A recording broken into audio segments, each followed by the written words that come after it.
एक दिनचर्या बताई गई है कि उसे सोने से पहले रोज मम्मी है उसकी वो कहानी सुनाती है राजा रानी की, परियों की, ऐसे ऐसे राजकुमारों की जो अपनी माँ को बहुत प्यार करते थे और अपनी माँ के लिए बड़े बड़े समुद्र तैर गए थे, ऊंचे ऊंचे पहाड़ पार कर गए थे। तभी तो माँ से प्रेम होगा, है ना। हाँ, ऐसी कहानी नहीं सुनाएगी जिसे बाप से प्रेम हो ना, माँ से प्रेम हो सुनाएगी। फिर मम्मी उसके गाल सहलाते हुए पूछती, अच्छा बता तू मेरे लिए इतना सब करेगा बड़ा होकर, या कि निकाल बाहर करेगा बता। जब पूछती है माँ, बाप पूछते हैं बड़ा होकर रोटी देगा कि नहीं, घर से बाहर तो नहीं भगा देगा। हटाओ बुढ़िया को बोर करती है, ये तो नहीं कह देगा बड़ा होकर के अपनी माँ को, दत्त मम्मी को कभी नहीं छोड़ूंगा। तब मम्मी निहाल होकर उसे बाहों में भर लेती और उसके गालों पर ढेर सारे किस्सू देती। किस्सू, पुच्ची, पुच्ची, प्यार से पुचकारते हैं ना बच्चे को, उसको किस्सू है, किस किस के लिए किस्सू आ गया।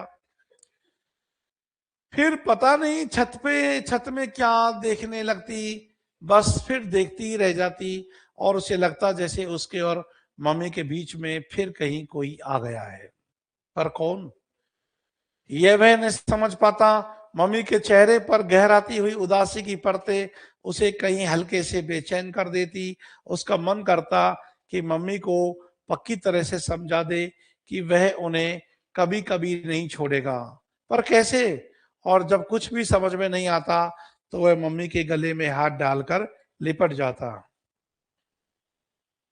अब यही इसके पति का प्रेम इसको अच्छे से मिला रहा होता, इधर पुत्र के भी संपर्क में होता तो इनका परिवार स्वर्ग बन जाता, है ना। तब फूफी की बात याद आ जाती है। हो, फूफी बकवास करती है, कहीं मम्मी को प्यार करने से या मम्मी के साथ सोने से कोई लड़का लड़की बन जाता होगा भला। अब एक सवाल निकला यहां से कि फूफी कब कहती है उसको कि तू तो लड़की बन जाता है, कि जब मम्मी को वह प्यार करता है तो लड़की वाला प्यार हो जाता है उसको, ये लड़की करती है इतना प्यार तो माँ को, या वह अपनी मम्मी के साथ सोता है तो भला कोई लड़का लड़की थोड़ी बन जाएगा। तो फूफी क्या कहती है कि जब तू मम्मी को प्यार करता है, मम्मी के साथ सोता है तो तू लड़की बन जाएगा। तो कह रहा है कि ऐसे कोई लड़की थोड़ी बन जाता है। तुम नहा लो बंटी भैया, कहो तो हम नहला दे। नहीं, अपने आप नहाऊंगा, बड़ी आई नहलाने वाली। तो विद्रोह का स्वर, बंटी में विद्रोह का स्वर, तो जाओ अपने आप नहाओ, हम कपड़ा वपड़ा निकाल कर रख देते हैं, अभी नहीं नहाता, जब मर्जी आएगी नहाऊंगा। फूफी को लेकर अभी भी गुस्सा भरा हुआ है ना। और माँ उसकी हर इच्छा पूरी करती है, तो माँ के लाड प्यार में थोड़ा सा ये है, कहते हैं ना बिगड़ गया लाड प्यार में, अक्कड़ हो गया। बंटी ने अपनी अलमारी खोली, मम्मी के खरीदे हुए पापा के भेजे हुए खिलौनों से अलमारी भरी हुई है। तो पापा भी बीच बीच में खिलौने इनको भेजता रहता है। उसने नई वाली बंदूक निकाली खूब बड़ी सी, और एकदम आंगन में झाड़ू लगाती फूफी की पीठ पे नली लगा दी। बोला, अब कहेगी कभी लड़की, कर दूं सूट, गोली से उड़ा दूंगा, याद रखना। तो बच्चा बिल्कुल नटखट है, और बच्चा जो है किस बात से अधिक चिढ़ता है, जब फूफी उसे लड़की कहती है, बस यही चिढ़ने का कारण भी है।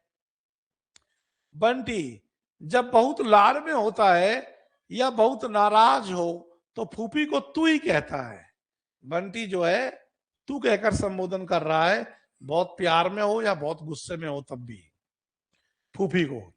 और क्या, अब तुम बंदूक ही तो मारोगे, इसी दिन के लिए तो पाल पोस कर बड़ा किया है।